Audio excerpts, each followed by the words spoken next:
Hello again, everyone. It's Vince from TradingWinds.com, and this is our update for October 9th, 2018. Let's take a quick look at today's markets. We did see a pretty choppy session overall today, and it was on higher than average volume.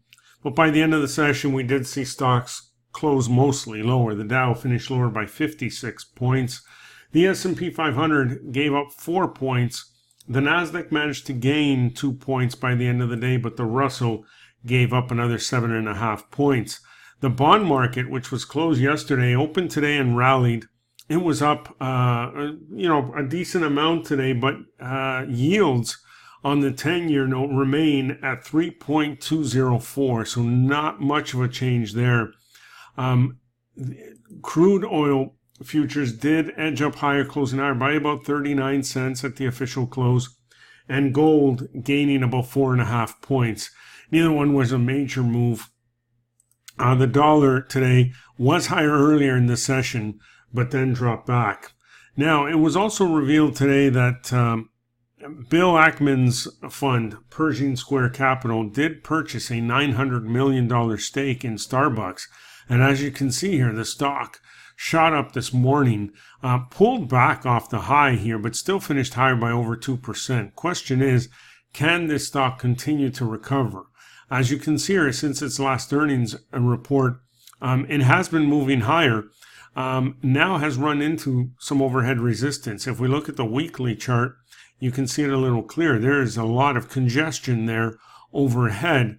And looking at the monthly, you can see how it has been in a range here for quite some time here, for many months. Now, what I would say here, a very, very simple way of doing this and deciding, should we get in now, should we not? I don't think now is the greatest time as it continues to work through overhead resistance. So if you want to make things very, very easy for you, very simple, all you need to do is keep an eye on this range here and wait for a breakout above the highs or a breakout below the lows. It's as simple as that. And once you do that, we're clearly out of this range. And using simple technical analysis, if you measure the length of the channel, from the beginnings of it, which was back in here, to whenever it is that we break out, we can continue trading sideways here for quite some time. But when we do, when we finally get that breakout, measure the length of that channel. And that's pretty much the size of the move that you're expecting in either direction. So very, very simple. If it gets above 64.87, this should trend higher from there.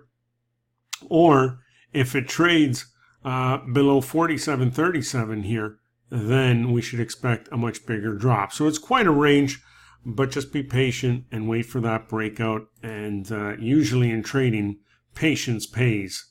And I think this will as well. That's about it for now. Enjoy the rest of your day, and we will see you on our next update.